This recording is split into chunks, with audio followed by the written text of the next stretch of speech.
تو حضرت امیر معاویہ نے یزید کو ترجیح دی، حالانکہ خود حضرت معاویہ جانتے تھے کہ یزید سے بہتر لوگ امت کے اندر موجود ہیں۔ تو یہاں حضرت معاویہ نے افضل کو چھوڑ کے غیر افضل کو چنا تاکہ اتفاق قائم رہے اور فرقہ پرستوں کو، فرقہ پروروں کو، فتنہ پروروں کو اپنی خواہش پوری کرنے کا موقع نہ ملے۔ اور حضرت معاویہ کے ساتھ اس کے علاوہ کچھ اور نہیں سوچا جا سکتا۔ وہ صحابی ہیں، وہ عادل ہیں، اور ان کی صحابیت ہمیں اس سے زیادہ کچھ سوچنے سے ہمیں روکتی ہے۔ سن 56 ہجری میں حضرت امیر معاویہ نے نامزد کیا۔ 4 لوگوں نے اختلاف کیا، حضرت عبداللہ ابن زبیر نے، حضرت حسین نے، عبداللہ ابن عمر نے اور عبد الرحمن ابن ابی بکر نے۔ ان 4 لوگوں نے اختلاف کیا۔ ان لوگوں نے اختلاف کیا، اختلاف کی وجہ کہیں یزید کے کیریکٹر کو نہیں بتایا، بس اختلاف کیا۔ اس میں سے عبد الرحمن ابن ابی بکر نے یہ کہا کہ یہ قیصر و کسریٰ کا طریقہ ہے، بس یہ اعتراض تھا، طریقہ غلط ہے، پروسیس غلط ہے۔ یزید کے بارے میں کوئی غلط کمنٹ اور ریمارک ان لوگوں نے نہیں کیا۔ ان 4 میں سے عبد الرحمن بن ابی بکر کا انتقال ہو گیا سن 58 ہجری۔ چوتھے پارے کے آخر میں محرمات کا ذکر کیا گیا، یعنی وہ عورتیں جن سے نکاح کرنا حرام ہے، یا وہ عورتیں جن کو ہم سے پردہ کرنے کی ضرورت نہیں، جو ہمیشہ ہمارے لیے حرام ہے۔ تو اس میں 7 رشتے جو ہیں وہ نسب کے۔ اللہ نے فرمایا چوتھے پارے کی آخری آیت، حرمت علیکم امہاتکم وبناتکم واخواتکم، تمہاری مائیں تمہارے لیے حرام ہیں، تمہاری بیٹیاں تمہارے لیے حرام ہیں، تمہاری بہنیں تمہارے لیے حرام ہیں، ماں بیٹی بہن، وعماتکم وخالاتکم، تمہاری پھوپھیاں، تمہارے باپ کی بہنیں تمہارے لیے حرام ہیں، وخالاتکم، تمہاری خالائیں، تمہاری ماں کی بہنیں تمہارے لیے حرام ہیں، وبنات الاخی، اور بھائی کی بیٹیاں یعنی بھتیجیاں بھی حرام ہیں۔ حرام کا مطلب ان سے نکاح حرام۔ وبنات الاختی، اور بہن کی بیٹیاں یعنی بھانجیاں بھی تمہارے لیے حرام ہیں۔ تو یہ ٹوٹل 7 رشتے ہو گئے نسب۔ اس کے بعد فرمایا وَأُمَّهَاتُكُمُ اللَّاتِي أَرْضَعْنَكُمْ، وہ عورتیں جنہوں نے تم کو دودھ پلایا ہے۔ 2 سال کی مدت کے اندر اگر بچے نے کسی عورت کا دودھ پیا ہے تو پھر وہ عورت اس کی رضائی ماں ہے۔ وَأُمَّهَاتُكُمُ اللَّاتِي أَرْضَعْنَكُمْ، جن ماؤں سے تم نے دودھ پیا ہے۔ تو 2 سال کے پیریڈ کے اندر دودھ پینا ہے، اور 5 بار اگر بچے نے دودھ پیا ہے اور 5 بار اس طریقے سے دودھ پیا ہے کہ اس نے خود سے چھوڑ دیا، تو اس کو مانا جائے گا شریعت کی نظر میں کہ یہ رضاعت ہو گئی اور وہ عورت اس کی ماں۔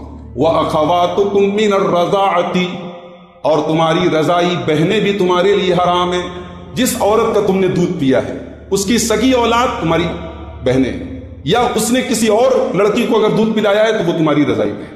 اور حدیث سے یہ ثابت ہوتا ہے کہ جتنے نسب کے رشتے حرام ہیں اتنے ہی رضاعت کے رشتے بھی حرام ہیں۔ جیسے سگی خالہ حرام ہے تو رضائی خالہ، یعنی اگر آپ نے کسی عورت کا دودھ پیا تو اس کی بہن آپ کی خالہ مانی جائے گی۔ آپ نے جس عورت کا دودھ پیا وہ آپ کی رضائی ماں ہے، تو اس کے شوہر کی جو بہنیں ہیں وہ آپ کی رضائی پھوپھی ہے، اس سے آپ کا نکاح حرام۔ تو جتنے رشتے نسب سے حرام ہیں اتنے رشتے رضاعت سے حرام۔ اس کے بعد فرمایا وَأُمَّهَاتُ نِسَائِكُمْ، اور تمہاری ساس، تمہاری بیوی کی ماں بھی تمہارے لیے حرام ہے، اس سے تم نکاح نہیں کر سکتے۔ وَرَبَائِبُكُمُ اللَّاتِي فِي حُجُورِكُمْ مِن نِسَائِكُمُ اللَّاتِي دَخَلْتُمْ بِهِنَّ، اور تمہاری بیویوں کی بیٹیاں، تمہاری بیویوں کی وہ بیٹیاں جو دوسرے شوہر سے وہ لے کر کے تمہارے گھر میں آئی ہیں، ان سے بھی تم نکاح نہیں کر سکتے، تمہاری سوتیلی بیٹیاں ہیں وہ۔ لیکن ہاں اس میں ایک کنڈیشن ہے کہ آپ نے کسی عورت سے نکاح کیا، اب وہ کسی دوسرے کی بیٹی لے کر کے آئی، تو نکاح کرنے سے وہ حرام نہیں ہوئی جب تک کہ میاں بیوی کی ملاقات ہوئی۔ اگر صرف عقد ہوا، نکاح ہوا اور آپ نے طلاق دے دیا، آپ اس لڑکی سے شادی کر سکتے۔ ہاں اگر میاں بیوی کی ملاقات ہو گئی تب وہ لڑکی آپ کے نکاح میں نہیں آ سکتی، ٹھیک ہے۔ اس کے بعد فرمایا یہ تو ہو گیا سوتیلی بیٹی، ساس حرام ہے، سوتیلی بیٹی حرام ہے۔ وَحَلَائِلُ أَبْنَائِكُمُ الَّذِينَ مِنْ أَصْلَابِكُمْ، اور تمہارے سگے بیٹوں کی بیویاں بھی تمہارے لیے حرام ہے، یعنی بہو حرام ہے۔ سگے بیٹے کی بیوی، کسی کو آپ نے پال لیا، بیٹا بنا لیا، تو بیٹا بنا لینے سے وہ بیٹا نہیں ہو جاتا، اب اس کی جو بیوی ہے وہ آپ کی بہو نہیں مانی جائے گی شریعت کی نظر۔ اگر اس نے کبھی اپنی بیوی کو طلاق دے دیا یا وہ مر گیا تو وہ آپ کے نکاح میں آ سکتی ہے، کیونکہ آپ کا سگا بیٹا نہیں تھا۔ سگے بیٹے کی بیوی وہ آپ کے لیے حرام ہے۔ وَأَن تَجْمَعُوا بَيْنَ الْأُخْتَيْنِ، اور 2 بہنوں کو جمع کرنا بھی حرام ہے۔ اگر ایک عورت آپ کے نکاح میں ہے تو اس کی بہن کو آپ اس کے رہتے ہوئے نکاح میں نہیں لا سکتے، وہ مر گئی یا اس کو طلاق دے دی گئی تب اس کی بہن سے آپ نکاح کر سکتے ہیں۔ دو بہنوں کو ایک ساتھ نکاح میں نہیں رکھا جا سکتا، اور حدیث سے یہ ثابت ہوتا ہے کہ عورت کو اور اس کی خالہ کو جمع نہیں کیا جا سکتا. یعنی اگر آپ نے کسی عورت سے نکاح کیا تو اس کی خالہ سے آپ ساتھ میں نکاح نہیں کر سکتے، یا کسی عورت سے آپ نے نکاح کیا اس کی پھوپھی سے آپ ساتھ میں نکاح نہیں کر سکتے، یا کسی عورت سے آپ نے نکاح کیا تو اس کی بھتیجی سے جس کی وہ پھوپھی ہے، یا اس کی بھانجی سے جس کی وہ خالہ ہے. خالہ اور بھانجی کو اور پھوپھی اور بھتیجی کو ایک ساتھ نکاح میں نہیں رکھا جا سکتا. یہ ہے وہ ڈیٹیل جو چوتھے پارے کی آخری آیت میں بیان. اب پانچویں پارے کی پہلی آیت میں کیا کہا گیا؟ والمحصنات من النساء، اور وہ عورتیں بھی تمہارے لیے حرام ہیں جو آلریڈی کسی کے نکاح میں ہوں، جو پہلے سے کسی کی بیوی ہے اس سے آپ نکاح نہیں کر سکتے. یہاں غور کرنے کی بات یہ ہے کہ شادی شدہ عورت کو اللہ نے محصنات کہا. محصنات کس کو کہتے ہیں؟ عربی میں حسن کہتے ہیں قلعہ، اس سے بنا ہے محصنات، یعنی جو عورت کسی کے نکاح میں آ گئی وہ ایک قلعہ کے اندر آ گئی. اس میں یہ نقطہ ہے، یہ پوائنٹ ہے کہ ایک جوان عورت کے لیے اس کی اپنی عزت و آبرو سے اگر کی حفاظت کرنا چاہتی ہے اور وہ ایک قلعہ کے اندر آنا چاہتی ہے، وہ پروٹیکشن میں آنا چاہتی ہے، تو اس کے لیے ایک ہی طریقہ ہے کہ وہ نکاح. تو اللہ نے فرمایا والمحصنات من النساء، وہ عورتیں جو آلریڈی کسی کے نکاح میں تم ان سے بھی نکاح نہیں کر سکتے. اس کے بعد اب نکاح کی شرطیں بیان کی کہ نکاح کی کیا کیا کنڈیشن ہے. فرمایا وَأُحِلَّ لَكُمْ مَا وَرَاءَ ذَلِكُمْ أَن تَبْتَغُوا بِأَمْوَالِكُمْ مُحْسِنِينَ غَيْرَ مُسَافِحِينَ. جتنی عورتوں کا تذکرہ کیا گیا ان عورتوں کو چھوڑ کر کے باقی تم تمام عورتوں سے نکاح کر سکتے ہو. شرط یہ ہے ان تبتغوا باموالکم، کہ تم اپنا مال دے کر کے ان سے نکاح کرو، یعنی نکاح کے اندر مہر ہونا ضروری ہے. اور یہاں غور کرنے کی بات یہ مال تمہیں دینا ہے، یہاں تو مال لینے کے لیے نکاح کیا جاتا ہے. یہ جوڑے گھوڑے کی رسم، یہ جہیز کی رسم، اور یہ ساؤتھ انڈیا میں کہیں کہیں اس کو دوسرے نام سے کٹنم اور کیا کیا بولتے ہیں، یہ سب چیزیں قرآن کی سائز سے ٹکرا رہی ہیں. قرآن کیا کہہ رہا ہے؟ ان تبتغوا باموالکم، تم نکاح کے ذریعے اپنے مال کے ذریعے تم نکاح کرو، مہر دے کر کے نکاح کرو.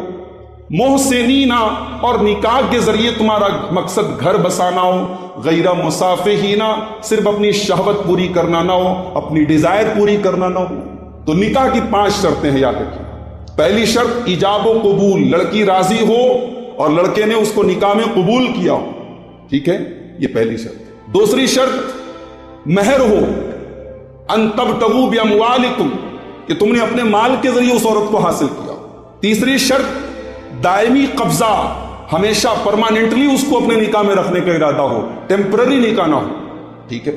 چوتھی شرط کہ غیر مصافحین، مقصد تمہارا صرف شہوت پورا کرنا نہ ہو. جیسے متاع کا ایک نکاح ہوتا تو جو پہلے جائز تھا بعد میں اللہ تعالیٰ نے حرام کیا، اس میں 1 دن کے لیے 2 دن کے لیے لوگ شادی کرتے، تو وہ مقصد. اور 5ویں شرط کیا ہے کہ تمہارا مقصد نکاح کے ذریعے اوپنلی کہ ہاں یہ عورت میرے نکاح میں آ رہی، سیکرٹ ریلیشن شپ نہ ہو جو آج سیکرٹ ریلیشن شپ ہو رہی ہے. ولا متخذی اخدان، سورہ مائدہ کے اندر اللہ نے فرمایا کہ چوری چپکے والا رشتہ نہ ہو. اسی لیے نکاح کو اوپنلی کرنے کو حکم دیا، اسی لیے نکاح کا ولیمہ کرنے کو حکم دیا. تو یہ 5 کنڈیشن ہے اسلام کے اندر نکاح. اب اس کے بعد جب نکاح کا تذکرہ اللہ نے کیا تو بڑی پیاری بات کہی. فرمایا واللہ یرید ان یتوب علیکم ویرید الذین یتبعون الشہوات ان تمیلوا میلا عظیما. میرے بندو، ہم نے نکاح کے یہ مسائل بیان کیے، ہم نے ان عورتوں کا تذکرہ بھی کر دیا جن سے تم نکاح کر سکتے ہو اور جن سے نہیں کر سکتے ہو. مقصد یہ ہے کہ اللہ تعالیٰ تم پر اپنا کرم نازل کرنا چاہتا ہے، اور جو لوگ شہوت کے پیروکار ہیں، جو خواہشات کے پیروکار ہیں، جو شیطان کے راستے پر چلتے ہیں، جو بدکاری کے راستے پر چلتے ہیں، وہ یہ چاہتے ہیں ان تمیلوا میلا عظیما، کہ تم غلط راستے کی طرف نکل جاؤ، تم بدکاری کے راستے کی طرف نکل جاؤ. پھر آگے یہ بھی فرمایا یرید اللہ ان یخفف عنکم وخلق الانسان ضعیفا.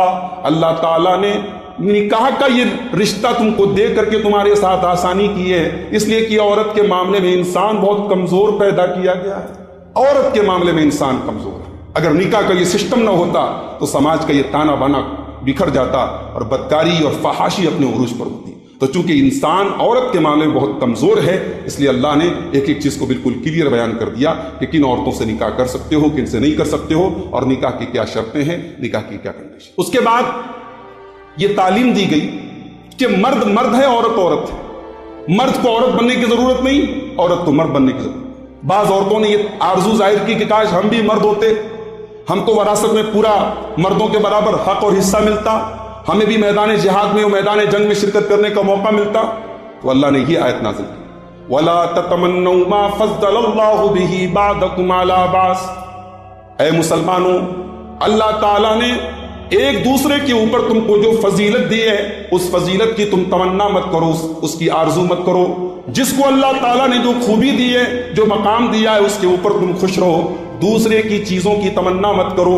لِلرِّجَالِ نَصِيبٌ مِّمَّا اكْتَسَبُوا وَلِلنِّسَاءِ نَصِيبٌ مِّمَّا اكْتَسَبْنَا، مرد جو کرے گا مرد کو اس کا پورا حصہ ملے گا، عورتیں جو کریں گی ان کو پورا حصہ ملے گا۔ اگر اللہ نے آپ کو مرد بنایا ہے تو آپ مرد بننے پر خوش رہیے، آپ نیکی کے کام کیجئے، اللہ آپ کو پورا ثواب دے گا۔ اگر اللہ نے آپ کو عورت بنایا ہے تو آپ یہ مت سمجھیے کہ آپ کا مقام و مرتبہ کم ہے، آپ عورت رہ کر کے بھی جنت میں جا سکتی ہیں اور آپ جنت میں جانے والے کام کر سکتے ہیں۔ تو اللہ نے کہا ایک دوسرے کی آرزو مت کرو، وَاسْأَلُوا اللَّهَ مِن فَضْلِهِ، اور اللہ سے اس کا فضل مانگتے رہو۔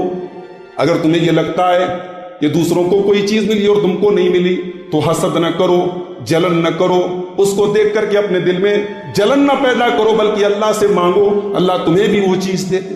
حسد کو کنڈم کیا گیا کہ حسد کرنا حرام ہے۔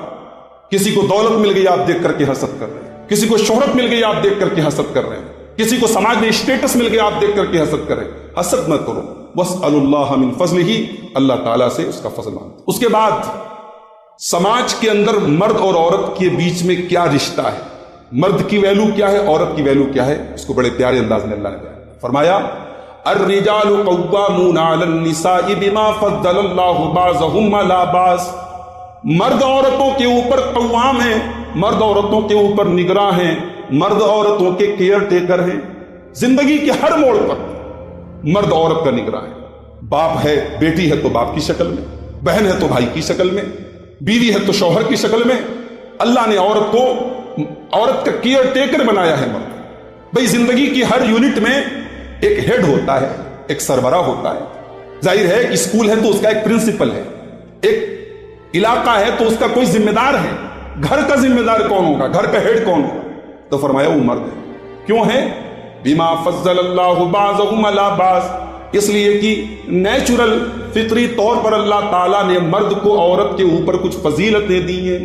وہ جسمانی اعتبار سے زیادہ مضبوط ہے، اس کو عورت کے مقابلے میں جذبات کے اعتبار سے بھی مضبوط بنایا گیا۔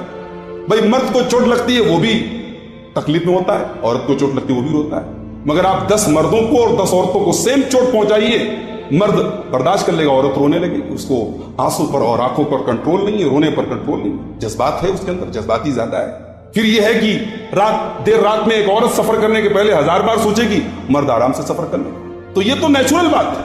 اب یہ الگ بات ہے کہ 1000 میں کوئی ایک عورت ہے جو بڑی بہادر ہے، جو کشتی بھی لڑ رہی ہے، جو باکسنگ بھی لڑ رہی ہے، تو یہ ریئر ہے، یہ ریئر کیس ہے۔ ایک کامن جو معاملہ ہے وہ یہ ہے کہ مرد کو اللہ تعالیٰ نے عورت کے مقابلے میں طاقتور بنایا، اس کو طاقتور بنایا ہے۔ وَبِمَا أَنفَقُوا مِنْ أَمْوَالِهِمْ، اور مرد ہی اپنا پیسہ خرچ کرتا ہے۔ عورت زندگی کے ہر موڑ پر پیسہ کمانے کی ذمہ داری اس کی نہیں ہے، پیسہ کمانے کی ذمہ داری مرد کی۔ عورت جب تک چھوٹی ہے باپ اس کی ذمہ داری ہے، باپ نہیں ہے بھائی اس کی ذمہ داری ہے، شادی ہو گئی شوہر اس کی ذمہ داری ہے، پھر بوڑھی ہو گئی بچے اس کے بیٹے اس کے ذمہ دار ہیں۔ تو عورت کے اوپر خرچ کیا جاتا، عورت خرچ نہیں کرتی۔ تو مرد چونکہ خرچ کر رہا ہے، اور مرد کو اللہ تعالیٰ نے نیچرلی عورت کے اوپر کچھ فضیلتیں، جتنے نبی آئے سب مرد آئے، کوئی عورت نبی نہیں بنی، عورتوں کو اللہ نے نبی نہیں بنایا۔ شریعت کے بہت سارے احکام سے عورتوں کو ایگزمپشن کر دیا گیا، عورت کو ایکسپشن کر دیا گیا، جہاد کا حکم عورتوں کے لیے نہیں ہے۔ تو اللہ نے عورت کے اوپر مرد کو فضیلت دی ہے اور مرد کو خرچ کرنا ہے، لیکن اس کا یہ مطلب نہیں ہے کہ عورت کا درجہ کمزور ہے، عورت جنت میں نہیں جا سکتی، یا عورت اللہ کو راضی نہیں کر سکتی۔ راضی کرنے کا طریقہ بتا دیا۔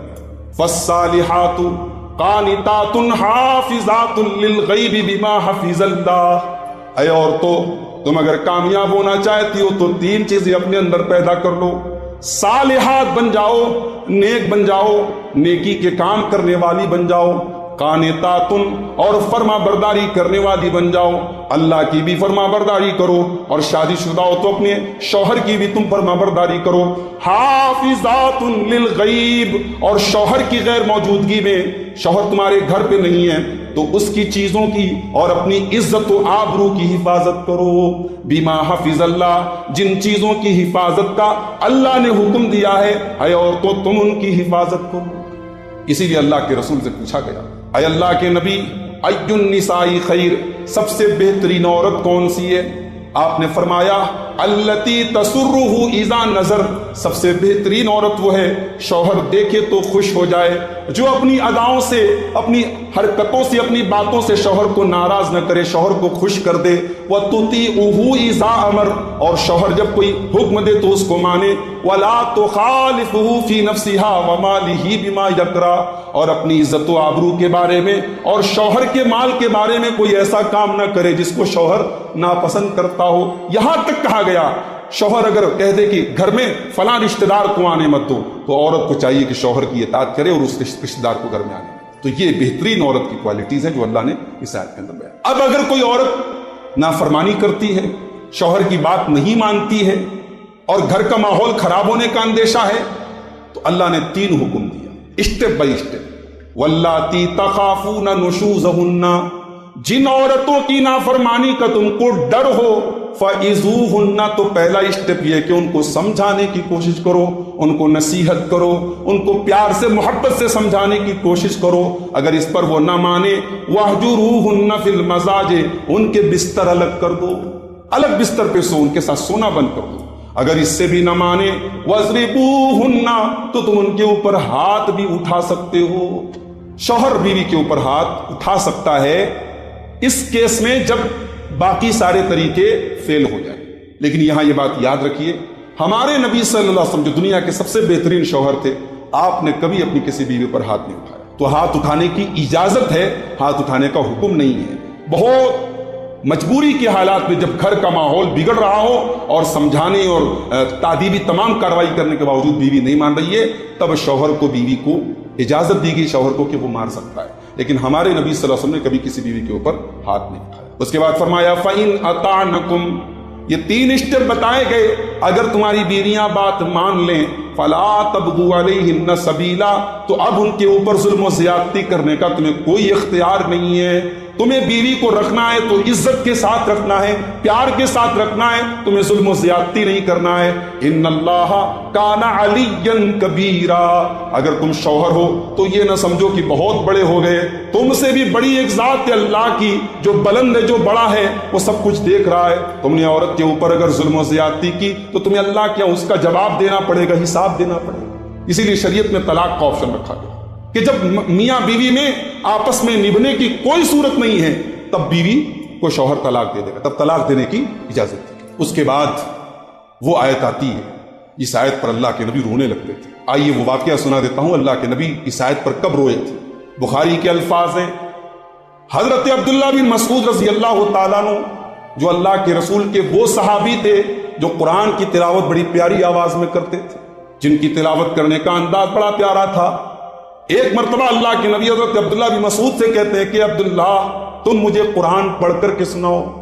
حضرت عبداللہ نے کہا اللہ کے نبی میں آپ کو قرآن کیسے پڑھ کے سناؤں، یہ قرآن تو آپ ہی کے اوپر نازل ہوا ہے، آپ تو قرآن پڑھتے رہتے ہیں، میں آپ کو قرآن کیسے پڑھ کے سناؤں۔ آپ نے فرمایا اے عبداللہ آج میں قرآن تمہاری زبان سے سننا چاہتا ہوں، آج تم مجھے قرآن سناؤ۔ بخاری کے الفاظ ہیں، حضرت عبداللہ بن مسعود نے قرآن کو پڑھنا شروع کیا، فقرات علیہ سورۃ النساء، حضرت عبداللہ کہتے ہیں میں سورہ نساء پڑھنے لگا، اور سورہ نساء پڑھتے پڑھتے جب میں اس آیت پر پہنچا، فَكَيْفَ إِذَا جِئْنَا مِن كُلِّ أُمَّةٍ بِشَهِيدٍ وَجِئْنَا بِكَ عَلَىٰ هَٰؤُلَاءِ شَهِيدًا، اے میرے نبی وہ بھی کیا وقت ہوگا جب ہم تمام لوگوں کے اوپر اے نبی آپ کو گواہ بنائیں گے، دنیا کے ہر نبی کو اس کی امت پر گواہ بنائیں گے، اور سارے نبیوں کے اوپر اے نبی ہم آپ کو گواہ بنائیں گے۔ جب اس آیت پر حضرت عبداللہ پہنچے کیا دیکھتے ہیں؟ اللہ کے پیارے نبی کی آنکھوں سے آنسو بہ رہے ہیں، اللہ کے نبی رو رہے ہیں۔ فَإِذَا عَيْنَاهُ تَذْرِفَانِ، اس ذمہ داری کے احساس کو سمجھ کر کے قیامت کے دن جو ذمہ داری آپ کے کندھے پر ڈالی جائے گی، اس ذمہ داری کے بارے میں سوچ کر کے اللہ کے نبی رو رہے ہیں اور کہتے ہیں کہ عبداللہ بس کرو، اب ختم کر دو، رک جاؤ۔ تو یہ ہے وہ قرآن کی آیت جو اللہ کے رسول صلی اللہ علیہ وسلم کو آپ کی ذمہ داری آتی ہے۔ اس کے بعد نشے کی حالت میں نماز کے قریب جانے سے منع کیا۔ جب پہلے شراب حرام نہیں تھی، شراب کے بارے میں یہ بتایا گیا، شراب کو 3 اسٹیپ میں حرام کیا۔ پہلے اسٹیپ میں یہ بتایا گیا کہ شراب نقصان دہ چیز ہے، خطرناک چیز ہے، اس سے بچو تو بہتر ہے۔ اب دوسرے اسٹیپ میں سورہ نساء کی آیت نازل ہوئی، یا ایھا الذین آمنوا لا تقربوا الصلاۃ وانتم سکارا، اے ایمان والو تم نشے کی حالت میں نماز کے قریب نہ جاؤ، حتی تعلموا ما تقولون، جب تک تم ہوش میں نہ آ جاؤ اور جو کچھ تم نماز کے اندر پڑھ رہے ہو تمہیں اس کا احساس نہ ہو جائے۔ اس کا مطلب یہ ہوا کہ اگر آپ کو اتنی نیند آ رہی ہے کہ آپ کا دماغ کنٹرول میں نہیں ہے تو آپ نماز نہ پڑھیں۔ آپ کو اگر نماز میں کیا پڑھ رہے ہیں یہ سمجھ میں نہیں آ رہا ہے تو آپ نماز نہ پڑھیں۔ اسی لیے شریعت نے حکم دیا، آپ کو بہت تیز بھوک لگی ہے اور سامنے دسترخوان بچھا ہوا ہے تو آپ کھانا پہلے کھا لیں، نماز بعد میں پڑھیں۔ اللہ کے پیارے نبی فرماتے ہیں، صحیح مسلم کی روایت ہے، لا صلاۃ بحضرۃ الطعام، کھانا اگر سامنے موجود ہے تو نماز نہیں پڑھنی چاہیے، ولا وہو یدافعہ الاخبثان، اور 2 خبیث چیزیں اگر آپ کو روک رہی ہیں، پیشاب آپ کو روک رہا ہے یا پاخانہ آپ کو روک رہا ہے، یہ 2 ضرورتیں اگر آپ کو روک رہی ہیں تب آپ اس صورت میں نماز نہ پڑھیں۔ پیشاب اور پاخانہ کو روک کر کے نماز پڑھنے کی اجازت۔ نماز توجہ کی چیز ہے، نماز خشوع اور خضوع کی چیز ہے، نماز میں آپ پورے طریقے سے متوجہ ہو کر کے نماز پڑھیں۔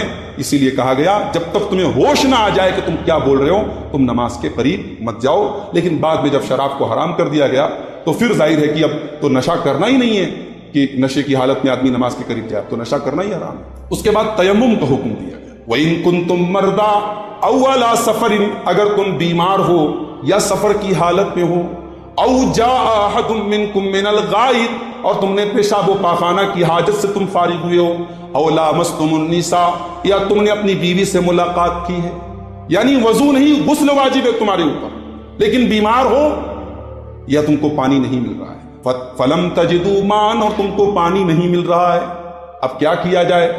اگر انتظار کیا جائے پانی ملنے کا تو کئی وقت کی نمازیں اکٹھا ہو جائیں گی اور پھر ان کو پڑھنا بہت دشوار ہو جائے گا۔ اس لیے اللہ نے ایک آسانی فرماتے ہوئے فرمایا، فَتَيَمَّمُوا صَعِيدًا طَيِّبًا، تم پاک مٹی کے اوپر تیمم کر لو، پاک مٹی کے اوپر تیمم کر لو، فَامْسَحُوا بِوُجُوهِكُمْ وَأَيْدِيكُمْ، اور اس مٹی کو اپنے چہرے اور اپنے ہاتھ پر پھیر لو۔ تیمم کا طریقہ کیا ہے؟ آپ پاک مٹی کے اوپر دونوں ہاتھ کو ماریں گے ایک بار بسم اللہ پڑھ کر کے، اس کے بعد پھونک ماریں گے اور پہلے اپنے چہرے پر اس طریقے سے پھیر لیں گے، پھر دونوں ہاتھوں کو کلائی تک ایک دوسرے پر پھیر لیں گے۔ تیمم، اس تیمم سے آپ کا وضو کا بھی کام چل گیا، اور اگر آپ کے اوپر غسل واجب ہے تو غسل کا بھی کام چل گیا۔ انسان اگر اتنا بیمار ہے کہ پانی کا استعمال نہیں کر سکتا یا پانی ہے ہی نہیں اس کے پاس میں، تو تیمم کرنے کی اجازت۔ تو تیمم کا یہ حکم کیوں دیا گیا؟ ان اللہ کان عفوا غفورا، اللہ تعالیٰ معاف کرنے والا اور بخشنے والا ہے، اس نے آسانی کر دی۔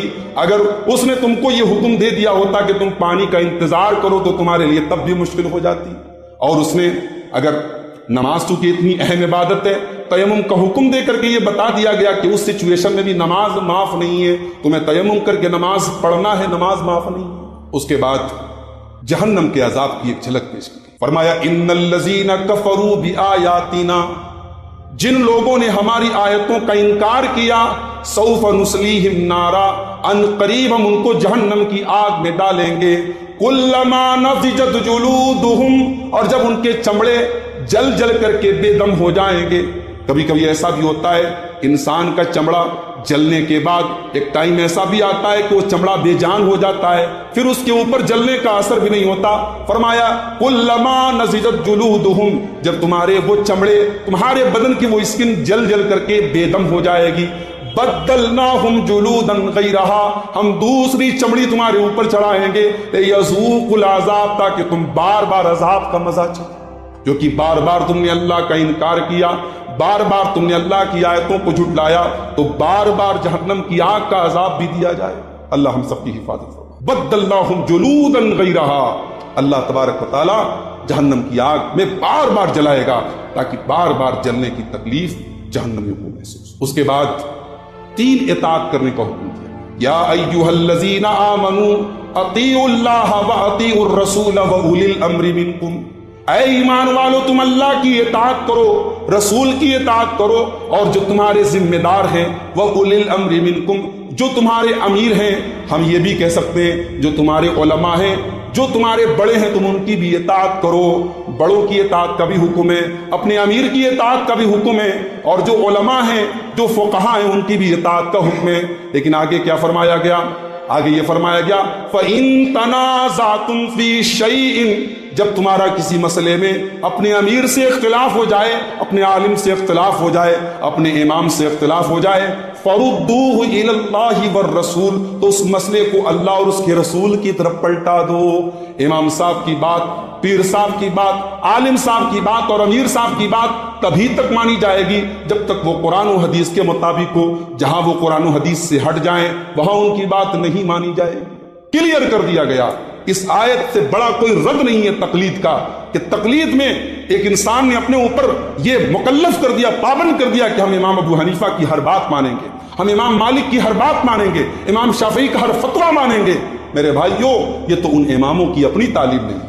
امام ابو حنیفہ رحمت اللہ علیہ، امام مالک رحمت اللہ علیہ، امام شافعی رحمت اللہ علیہ اور امام احمد بن حنبل رحمت اللہ علیہ، ان سارے اماموں نے خود یہ کہا ہے کہ ہماری تقلید نہ کرنا، ہمارا ہر فیصلہ آخری فیصلہ نہیں ہے، ہماری باتوں کو قرآن و سنت کی کسوٹی پر پرکھ کر کے دیکھ لینا، اگر ہماری کوئی بات قرآن و حدیث کے خلاف ہے تو ہماری بات چھوڑ دینا۔ یہاں تک کہا امام ابو حنیفہ نے کہ اگر میری بات کسی صحابی کے قول کے خلاف بھی ہو تو صحابی کی بات کو لے لینا اور ابو حنیفہ کی بات کو دیوار پہ مار۔ تو اللہ اور اس کے رسول کی طرف اگر آج ہم نے اختلافات کو لوٹا دیا ہوتا تو آج امت کے اندر یہ گلی گلی میں جو اختلافات ہیں اور ہر گلی میں 1.5 اینٹ کی جو مسجد ہے وہ نہ ہوتی اور امت ایک صف میں ہوتی، ایک کلمے پر۔ اس کے بعد یہ بتایا گیا کہ شریعت میں سپریم کورٹ کون ہے، شریعت میں کس کا فیصلہ لاسٹ ہے، کس کا ججمنٹ لاسٹ ہے۔ اور یہاں ایک قابل غور بات آپ کو بتانے جا رہا ہوں کہ قرآن میں اللہ تعالیٰ نے اپنی قسم بہت کم کھائی۔ اللہ نے اپنی مخلوقات کی قسم کھائی، سورج کی قسم کھائی، چاند کی قسم کھائی، اپنی قسم اللہ نے بہت کم مقامات پر کھائی۔ یہاں اللہ نے اپنی قسم کھائی، فَلَا وَرَبِّكَ لَا يُؤْمِنُونَ حَتَّى يُحَكِّمُوكَ فِي مَا شَجَرَ بَيْنَهُمْ، اے نبی آپ کے رب کی قسم ہے یہ لوگ مومن نہیں ہو سکتے حَتَّى يُحَكِّمُوكَ فِي مَا شَجَرَ بَيْنَهُمْ، جب تک اپنے تمام معاملات میں، اپنے تمام اختلافات میں اے نبی آپ کو اپنا جج نہ مان لیں، آپ کو اپنا حکم نہ مان لیں، آپ کے فیصلے کو لاسٹ اینڈ فائنل ڈیسیزن نہ مان لیں، ثم لا یجدوا فی انفسہم حرجا مما قضیت، اور جب نبی کا فیصلہ آ جائے تو اف اور بٹ کی گنجائش باقی نہ بچے، نبی کا فیصلہ آ جائے تو دل کے اندر کوئی کجی اور کوئی ٹیڑھا پن نہ رہے، ثم لا یجدوا فی انفسہم حرجا، دل کے اندر کوئی تنگی نہ رہے، ویسلموا تسلیما، اور نبی کے فیصلے کے آگے سر تسلیم خم نہ کر دے، تب تک یہ مومن نہیں ہے۔ مومن ہونے کے لیے ضروری ہے کہ محمد الرسول اللہ صلی اللہ علیہ وسلم کا فیصلہ اگر آ گیا تو اس کے بعد سر تسلیم کو خم کر دیا جائے۔ محمد کی اطاعت یہی ہے کہ آپ کا حکم آئے تو سر تسلیم کو جھکا دیا جائے۔ اس کے بعد قرآن کی ایک عظمت بتائی گئی کہ قرآن اللہ کا کلام ہے، قرآن کے اندر تناقض نہیں ہے، قرآن کے اندر کنٹراڈکشن نہیں ہے، قرآن کے اندر پورے قرآن میں کہیں ایسا نہیں کہ ایک بات دوسری بات سے ٹکرا رہی ہے۔ افلا یتدبرون القرآن، میرے بندو تم قرآن کے اوپر غور کیوں نہیں کرتے؟ وَلَوْ كَانَ مِنْ عِنْدِ غَيْرِ اللَّهِ، اگر یہ قرآن اللہ کے علاوہ کسی اور کی طرف سے آیا ہوتا، لَوَجَدُوا فِيهِ اخْتِلَافًا كَثِيرًا، تو تم اس قرآن کے اندر بہت اختلاف دیکھتے۔ قرآن کے اندر کوئی اختلاف نہیں ہے، سارے قرآن کے اندر کہیں پر بھی کوئی کنٹراڈکشن نہیں ہے، یہ اس بات کی علامت ہے یہ اللہ کا کلام ہے، ورنہ 114 سورتوں میں کہیں پر تو تناقض ہوتا، کہیں پر تو ٹکراؤ ہوتا، قرآن کے اندر کہیں کوئی ٹکراؤ نہیں۔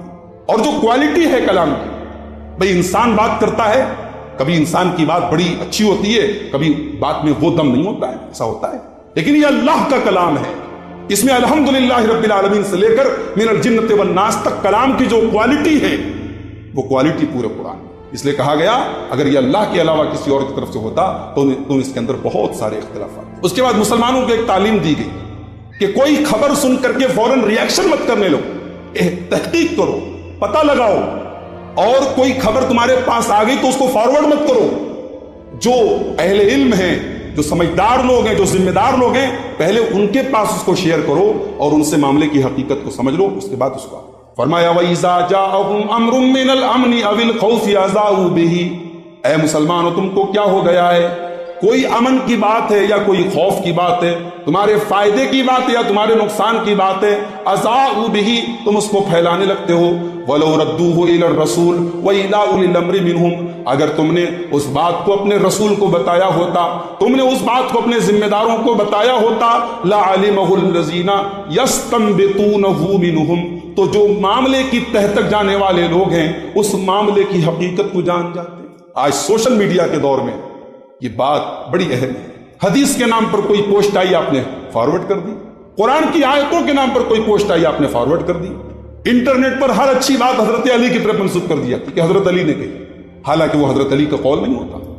تو حضرت علی کے اوپر آپ نے جھوٹ بولا تو چلو وہ تو جھوٹ ہے، لیکن رسول کے اوپر اگر آپ نے جھوٹ بول دیا نادانی میں، لا علمی میں، تو کتنا بڑا گناہ ہے. اللہ کے نبی فرماتے ہیں من کذب علی متعمدا فلیتبوأ مقعدہ من النار. جو جان بوجھ کر کے میرے اوپر جھوٹ بولے گا وہ اپنا ٹھکانہ جہنم میں بنا. اس لیے سوشل میڈیا کے اس دور میں کوئی بات کو فارورڈ کرنے کے پہلے آپ ذمہ داروں سے اور جو معاملے کی تہ تک جانے والے لوگ ہیں ان سے پہلے سمجھ لیجئے اور اس کے بعد اس کو شیئر کیجئے. ہر دیکھنے میں اچھی بات صحیح نہیں ہوتی. ہر کلپ، ہر ویڈیو کلپ، ہر آڈیو کلپ اس لائق نہیں ہوتا کہ اس کو شیئر کیا جائے، اور خاص طور سے ایک ایسے دور میں جبکہ ویڈیو کے اندر بہت ساری چھیڑ چھاڑ ہوتی ہے، بہت ساری جھوٹی ویڈیوز کی بنیاد پر ہم ایک دوسرے کے دشمن بن جاتے ہیں. تو یہ کام نہیں ہونا چاہیے، مسلمانوں کی شان کے خلاف. اس کے بعد کہا گیا کہ موت سے تم نہیں بچ سکتے. اینما تکونوا یدرککم الموت ولو کنتم فی بروج مشیدہ. تم جہاں بھی رہو گے موت تو تم کو آ جائے گی. تم اپنے آپ کو کسی قلعہ کے اندر قید کر لو، تم شیشے کا محل بنا کر کے اپنے آپ کو پیک کر لو، موت کا فرشتہ تو وہاں پر بھی پہنچے گا. لہٰذا اے مسلمانوں، جب تمہیں جہاد کا حکم دیا جا رہا ہے تو تم موت کے ڈر سے پیچھے نہ رہو. موت آنی رہے گی تو تمہارے بستر پر بھی آ جائے گی. تو جب موت اپنے وقت پر آنی ہے تو موت کے ڈر سے تم اللہ کی راہ میں اپنی جان قربان کرنے سے تم پیچھے نہ ہٹو. اس تناظر میں اور اس ماحول میں فرمایا گیا کہ تم جہاں بھی رہو گے تمہارے اوپر موت آ جائے گی. اس کے بعد منافقوں کی ایک پہچان بتائی کہ منافق سب سے ڈرتا ہے، اللہ سے نہیں ڈرتا. یستخفون من الناس ولا یستخفون من اللہ. یہ منافق لوگ انسانوں سے تو ڈرتے ہیں لیکن اللہ سے نہیں ڈرتے. وَهُوَ مَعَهُمْ إِذْ يُبَيِّتُونَ مَا لَا يَرْضَى مِنَ الْقَوْلِ. جبکہ یہ راتوں میں جب اسلام کے خلاف پلاننگ کرتے ہیں اور سازشیں کرتے ہیں تو اللہ تعالیٰ ان کی تمام باتوں کو جانتا ہے. اللہ کا علم تو ایسا ہے میرے بھائی کہ دنیا میں کوئی نہ دیکھ رہا ہو، اللہ دیکھتا ہے. اللہ کا علم تو ایسا ہے کہ کالی رات میں کالے پہاڑ پر چلنے والی کالی چیونٹی کی چال سے وہ واقف. لہٰذا اللہ سے ڈرنا چاہیے اور یہ نہیں سوچنا چاہیے کہ اللہ کو بھی نہیں پتا. اللہ کو سب پتا ہے. وہ تو تمہاری آنکھوں کی چوری کو بھی جانتا ہے. وہ تو تمہارے دل کے اندر کیا چل رہا ہے، تمہارے وچار کیا ہے، تمہارے خیالات کیا ہے، تمہارے ذہن میں کیا چل رہا ہے، اللہ وہ بھی جانتا ہے. اس کے بعد شیطان نے ایک چیلنج کیا تھا. شیطان نے اللہ تعالیٰ سے ایک وعدہ کیا تھا. شیطان کے اس جملے کو اللہ نے کوٹ کیا ہے، وَقَالَ لَأَتَّخِذَنَّ مِنْ عِبَادِكَ نَصِيبًا مَفْرُوضًا. شیطان نے کہا اے اللہ میں تیرے بندوں میں سے بہت سارے لوگوں کو بہکاؤں گا. وَلَأُضِلَّنَّهُمْ وَلَأُمَنِّيَنَّهُمْ. میں تیرے بندوں کو بھٹکاؤں گا اور میں تیرے بندوں کو جھوٹی آرزوؤں میں، جھوٹی تمناؤں میں ڈال دوں گا. وَلَآمُرَنَّهُمْ فَلَيُبَتِّكُنَّ آذَانَ الْأَنْعَامِ. اور میں تیرے بندوں کو بہکاؤں گا، وہ اپنے جانوروں کے کانوں میں چھید کر لیں گے. اپنے جانوروں کے کان میں وہ چھید کر کے جانوروں کو، چوپائے کو، گائے کو، بیل کو، بکرے کو وہ غیر اللہ کے نام پر چھوڑ دیں گے. اس زمانے میں دور جاہلیت میں اپنے بتوں کے نام پر چھوڑتے تھے اور آج بزرگوں اور اللہ کے ولیوں کے نام پر بھی چھوڑ دیتے ہیں. اپنے جانوروں کو اللہ کے ولیوں کے نام پر چھوڑ دیتے. یہ شیطان کا ہتھ کنڈا ہے میرے بھائی. میں ان کو حکم دوں گا فَلَيُبَتِّكُنَّ آذَانَ الْأَنْعَامِ. وہ جانوروں اور چوپایوں کے کان میں چھید کر دیں گے. وَلَآمُرَنَّهُمْ فَلَيُغَيِّرُنَّ خَلْقَ اللَّهِ. اور میں ان کو حکم دوں گا وہ اللہ کی تخلیق کو بدل ڈالیں گے. مرد عورت بننے کی کوشش کرے گا، عورت مرد بننے کی کوشش کرے گی. حدیث میں آیا ہے کہ یہ جو گدنا گدواتے ہیں، جو ٹیٹو بنواتے ہیں، یہ بھی اللہ کی تخلیق کو بدلنا ہے. اسی طریقے سے جو عورتیں اپنے دانتوں میں نقلی گیپنگ کرواتی ہیں خوبصورتی کے نام پر، وہ بھی اللہ کی تخلیق کو بدلنے میں آتا ہے۔ اسی طریقے سے اپنی آئی برو کے ساتھ چھیڑ چھاڑ کرنا، وہ بھی اللہ کی تخلیق کو بدلنا ہے۔ میک اپ کے نام پر ہر اللہ کی تخلیق کو جو بدلنے کی کوشش کی جائے وہ اللہ کی تخلیق کو بدلنا ہے، وہ شیطان کا ہاتھ کرنا ہے۔ ہاں کوئی ایسی چیز ہے جو عورتوں کے اندر نارملی نہیں ہوتی، جیسے کچھ عورتوں کو مونچھوں کے پاس بال آ جاتے ہیں، داڑھی کے پاس بال آ جاتے ہیں، ان کو ریموو کر سکتی ہے۔ ایسے جگہ بدن پہ بال آگے جہاں عورتوں کو عام طور سے نہیں ہوتے، ان کو ریموو کر سکتی ہے، کوئی حرج نہیں۔ لیکن آئی برو کو چھیڑنا یا اسی طریقے سے اپنے دانتوں کے بیچ میں زبردستی کی گیپنگ کروانا، یہ تمام چیزیں حدیث کے مطابق، یا ٹیٹو بنوانا، گدنا گدوانا، یہ تمام چیزیں شیطان کی اسی چال کا نتیجہ ہے جو شیطان نے کہا تھا میں تیرے بندوں کو حکم دوں گا اور وہ اللہ کی تخلیق کو بدلنے کی کوشش کریں۔ اس کے بعد قصر کرنے کا حکم دیا گیا کہ جب آپ سفر کی حالت میں تو آپ قصر کر سکتے ہیں۔ اب قصر کتنے سفر پہ کریں گے اس میں بہت اختلاف ہے علماء کا۔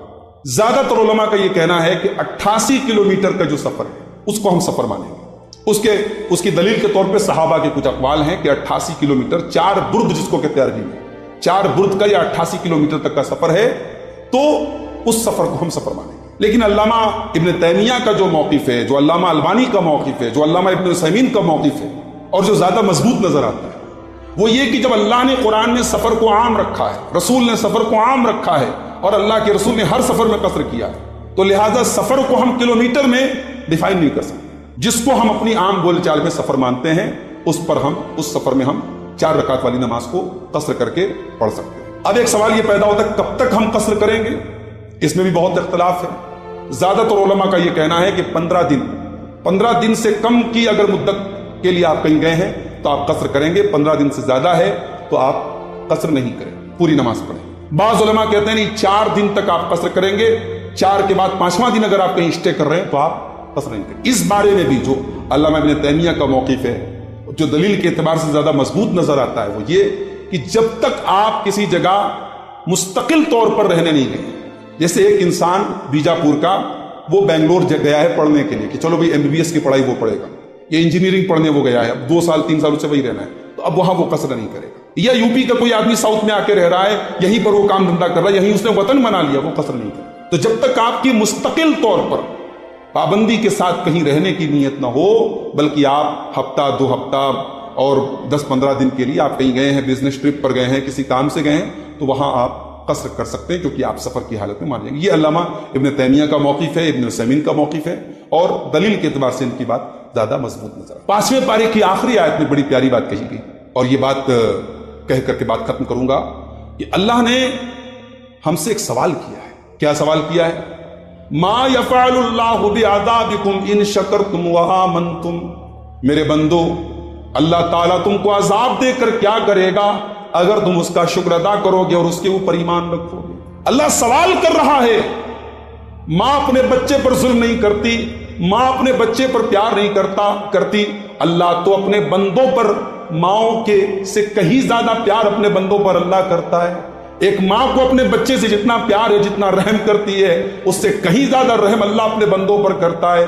وہ اللہ تم پر عذاب کیوں نازل کرے گا؟ ما یفعل اللہ بعذابکم ان شکرتم وآمنتم، میرے بندو اللہ تعالیٰ تم پر اپنا عذاب کیوں نازل کرے گا اگر تم اس کے شکر گزار بندے بن جاؤ، تم اس کے ایمان والے بندے بن جاؤ۔ دنیا میں جب بھی اللہ کا عذاب آیا ہے 2 میں سے کوئی ایک کام ہوا ہے، یا تو کفر ہوا ہے یا اللہ کی نعمتوں کی ناشکری۔ یہ 2 بڑے جرائم ہیں دھرتی پر، جب بھی یہ جرائم ہوئے ہیں اللہ کا عذاب آیا۔ ما یفعل اللہ بعذابکم ان شکرتم وآمنتم، اللہ تم کو عذاب دے کر کیا کرے گا میرے بندو اگر تم اللہ کے شکر گزار بن جاؤ، تم ایمان والے بن جاؤ۔ وَكَانَ اللَّهُ شَاكِرًا عَلِيمًا، اور اللہ تعالیٰ تو بہت قدر کرنے والا ہے۔ تمہاری کوئی نیکی اللہ تعالیٰ کیا ویسٹ ہونے والی نہیں ہے۔ تم نیکی کرو گے، اللہ کو راضی کرنے کے لیے کوئی کام کرو گے تو یہ ہو نہیں سکتا کہ تمہارا عمل ویسٹ ہو جائے۔ کان اللہ شاکرا، اللہ شاکر ہے۔ شاکر کا مطلب اللہ قدر کرنے والا ہے، اللہ تمہاری نیتوں کے حساب سے تمہیں ضرور بدلہ دے گا۔ علیما، اور اللہ علیم ہے، وہ خوب جانتا ہے تمہارے دل میں کیا چلتا ہے۔ تم نے کوئی نیکی کی ہے، کس پرپس سے کی ہے، کس مقصد سے کی ہے، تمہارے اندر کتنا اخلاص ہے، اللہ کو خوب پتا ہے۔ تو یہ تھی 5ویں پارے کی منتخب آیات کی تفسیر۔ اللہ سے دعا ہے رب العالمین ہم سب کو قرآن کریم کو پڑھنے کی، سمجھنے کی، غور کرنے کی اور اس پر عمل کرنے کی توفیق عطا فرمائے۔ کیا ہے اگر ساس کے لیے بہو دعا کر سکتی ہے مغفرت کے لیے، آل اولاد ہی کرنا ہے؟ سوال نہیں سمجھ میں آ رہا کیا پوچھنا چاہ رہی ہے۔ اگر میرے خیال سے یہ سوال ہے کہ کیا ساس اپنی بہو کے لیے دعا کر سکتی ہے؟ بالکل کر سکتی ہے۔ مغفرت کی دعا کوئی بھی مسلمان کسی مسلمان کے لیے کر سکتا ہے، اور چونکہ ساس اور بہو کا بھی رشتہ ایک رشتہ ہے تو اس لیے ایک دوسرے کے لیے دعا کی جا سکتی ہے، اس میں کوئی حرج کی بات نہیں ہے۔ کل ایک سوال یہ آیا تھا کہ ایک عورت کا شوہر بنا کچھ بتائے ہوئے چلا گیا تو عورت کیا دوسرا نکاح کر سکتی ہے یا اس کا انتظار کرے؟ اور اگر عورت نے دوسرا نکاح کر لیا پھر اس کے بعد اس کا پہلا شوہر آ گیا تو وہ کیا کرے؟ دیکھیے یہ بڑا پیچیدہ مسئلہ ہے۔ شوہر اگر غائب ہو گیا ہے تو غائب ہونے کی دو صورتیں ہیں۔ ایک تو یہ کہ شوہر غائب ہے لیکن یہ پتا ہے کہ زندہ ہے، اس سے کانٹیکٹ ہو سکتا ہے، لیکن وہ غائب ہے گھر سے، بیوی کا حق ادا نہیں کر رہا ہے، بیوی کی ذمہ داریوں سے بالکل بری ہے، تو ایسی صورت میں اگر اسلامی حکومت ہے تو عورت عدالت سے رابطہ کرے گی، عدالت میں مقدمہ دائر کرے گی اور اس سے اپنا نکاح فسخ کر لے۔ ظاہر ہے ہمارے ملک میں ایسا کوئی نظام نہیں ہے، تو جو سماج کے جو ذمہ دار ہیں، جو علماء ہیں، ان سے وہ رابطہ کر کے نکاح کو فسخ کر لی۔ اگر شوہر زندہ ہے، موجود ہے اور اس کا کوئی حق ادا نہیں کر رہا ہے اور کافی لمبے عرصے سے غائب ہے۔ دوسری صورت یہ ہے کہ شوہر غائب ہے اور اس سے کوئی کانٹیکٹ نہیں ہے اور یہ بھی پتہ نہیں کہ وہ زندہ ہے کہ یا مردہ ہے۔ ایسی صورت میں عورت کتنے دن تک انتظار کرے گی؟ اس بارے میں اللہ کے رسول صلی اللہ علیہ وسلم سے کوئی حدیث موجود نہیں ہے۔ صحابہ کے اقوال ملتے ہیں کہ 4 سال تک وہ عورت ویٹ کرے گی۔ وہ عورت اسلامی عدالت کو انفارم کرے گی کہ میرا شوہر غائب ہے، عدالت اپنے طور پر پتہ بھی لگائے گی، 4 سال تک اگر اس کے شوہر کا پتہ نہیں چلا تو پھر وہ 4 مہینہ 10 دن کی عدت گزارے گی۔ جو شوہر کے مرنے کے بعد جو عدت گزاری جاتی ہے وہ 4 مہینہ 10 دن تک وہ عدت گزارے گی اور اس کے بعد وہ دوسری شادی کر سکتی ہے۔ دوسری شادی جب اس نے کر لی، اب اگر پہلا شوہر آیا تو اب وہ عورت اگر چاہے تو اس سے طلاق لے کر کے پہلے شوہر کے نکاح میں جا سکتی ہے، لیکن پہلا شوہر اب اس کو اختیار نہیں ہے، رائٹ نہیں ہے، وہ دوسرے کے نکاح میں آ گئی ہے، اس کے ساتھ وہ رہ سکتی ہے۔ ایک سوال یہ آیا تھا کیا لڑکی کے نکاح کے لیے اس کی رضامندی ضروری ہے، یا اگر ماں باپ راضی ہوں اور لڑکی راضی نہیں ہو تو کیا ایسا نکاح ہو جائے گا؟ دیکھیے شریعت میں دونوں چیزیں ہیں، لڑکی کی رضامندی بھی ضروری ہے۔ اللہ کے رسول کی حدیث ہے کہ اگر لڑکی کنواری ہے تو اس کا خاموش رہنا اس کی رضامندی کے دلیل ہے، اور اگر لڑکی یعنی مطلقہ ہے یا بیوہ ہے تو پھر زبان سے اس کا اقرار کرنا ضروری ہے، اس کی اجازت ضروری ہے۔ تو لڑکی کی رضامندی بھی ضروری ہے اور ولی کا راضی ہونا بھی ضروری ہے۔ لڑکی اپنے طور پر کہیں شادی کر لے نہیں چلے گا، لا نکاح الا بولی، ولی کی اجازت ضروری ہے۔ تو اب دونوں میں سے کوئی ایک چیز نہیں ہے، لڑکی بھاگ کر کے شادی کر رہی وہ بھی غلط ہے، اور ولی گھر کے جو گارجین ہیں وہ لڑکی کی شادی کر رہے ہیں زبردستی، لڑکی راضی نہیں ہے، تو ایسے نکاح کو اسلامی عدالت فسخ کرا سکتی ہے، کیونکہ جبری نکاح نہیں ہے اسلام، لڑکی کی رضامندی بھی ضروری ہے۔ ایک سوال یہ آیا ہے کہ کیا صحابہ نے شیطان کو دیکھا تھا؟ ایسی بعض روایتیں ملتی ہیں، صحیح روایتیں ملتی ہیں کہ صحابہ نے شیطان کو دیکھا تھا، اور صحیح بخاری کی وہ حدیث بھی ہے کہ شیطان جو ہے وہ صدقہ فطر کا مال چرانے کے لیے آیا تھا، حضرت ابو ہریرہ سے اس کی ملاقات ہوئی تھی، تو شیطان کو صحابہ کرام نے دیکھا تھا۔